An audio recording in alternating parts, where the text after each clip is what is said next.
Bismillahirrahmanirrahim. Assalamu alaikum, my dear students, and welcome to online class. I hope, students, that all of you are fine and doing well at your homes. Students, let's start our today's class. And our today's topic is future tense. And we are done with the introduction of tense, then present tense in detail, and past tense in detail in our previous sessions, and today we will do future tense in detail. But before starting our lecture, first of all we will revise the definition of future tense and the rules. Future tense. Future tense expresses an action or situation that will occur in the future. Future tense कौन से situation और actions का बताते हैं? उन action और situation या event का जो कि फ्यूचर में, मुस्तकबिल में होंगे.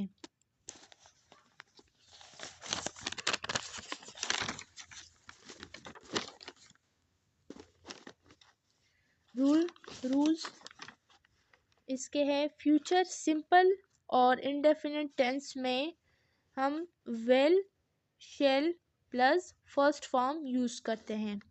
फ्यूचर कॉन्टीन्यूअस और प्रोग्रेसिव टेंस में हम will be plus first form plus ING use करते हैं.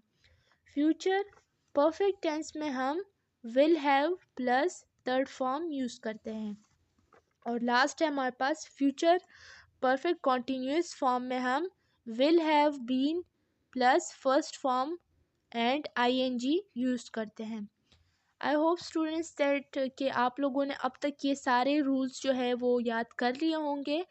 तो अगर आप लोगों ने ये याद कर लिए हैं तो इसका मतलब है कि आप लोगों को टेंसेस की समझ आ गई है और आप लोगों को फिर टेंसेस आसान होंगे आप लोगों के लिए, क्योंकि बेसिक चीज़ जो टेंसेस में है वो हमारे पास ये रूल्स है.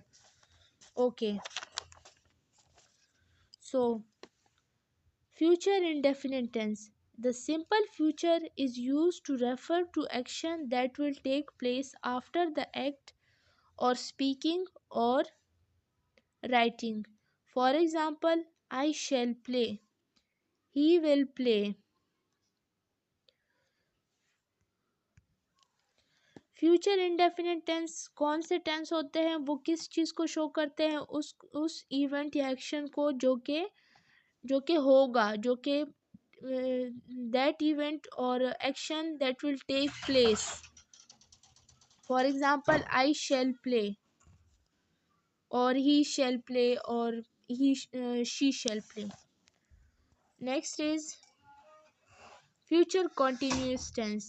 The future continuous tense is used to describe actions ongoing in the future. The future progressive is used to refer to continuing action that will occur in the future. अब future continuous tense कौन से tenses को show करते हैं? वो action या event जो कि ऑन गोइंग होगा इन फ्यूचर. मतलब इस एक्शन के कंप्लीशन का, जो कि कंप्लीट होगा, फिनिशिंग का हमें पता नहीं है. For example, I shall be playing, कि मैं खेलता रहूँगा. हमें इस सेंटेंस में ये नहीं पता चल रहा कि वो कब तक खेलेगा, लेकिन ये हमें बता रहा है कि आई शैल बी प्लेइंग, कि मैं खेलता रहूँगा.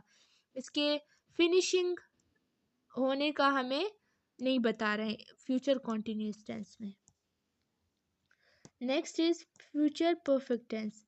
The future perfect is used to refer to an action that will be completed sometime in the future before another take place. अब जैसे कि हमारे पास फ्यूचर कॉन्टिन्यूस टेंस में था, उसके हमें एक्शन के होने का तो बताया जा रहा था, लेकिन उसके कंप्लीट होने का पता नहीं था. अब इसमें फ्यूचर परफेक्ट टेंस में completed something sometime in the future, कौन से एक्शन और इवेंट का बताया जा रहा है? उस इवेंट या एक्शन का जो कि फ्यूचर में स्टार्ट होगा और फिर कंप्लीट भी होगा. For example, I shall have played. Next is future perfect continuous tense. The future perfect continuous tense is used to indicate Future perfect continuous tense. The future perfect continuous tense is used to indicate a continuing action that will be completed at some specific time in the future. अब यहाँ पे future perfect continuous tense में उस section के बारे में बता रहा है जो कि एक परफेक्ट एक स्पेसिफिक टाइम में कंप्लीट होगा फ्यूचर में. For example, I shall have been playing, he shall. तो perfect future perfect continuous tense में क्या बता रहे हैं, उस सेक्शन के बारे में जो कि फ्यूचर में होगा और फिर वो एक स्पेसिफिक टाइम पे कंप्लीट भी हो जाएगा. For example, I shall have been playing और he shall have been playing.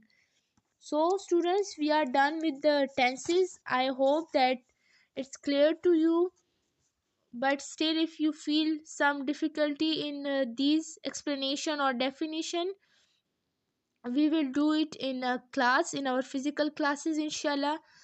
And आप लोग का होमवर्क ये है कि आप लोग हर टेंसेस के थ्री एग्जाम्पल्स अपने रफ नोटबुक्स में लिख लें और वो फिर हम क्लास में डिस्कस करेंगे इंशाल्लाह. ओके, अल्लाह हाफिज़.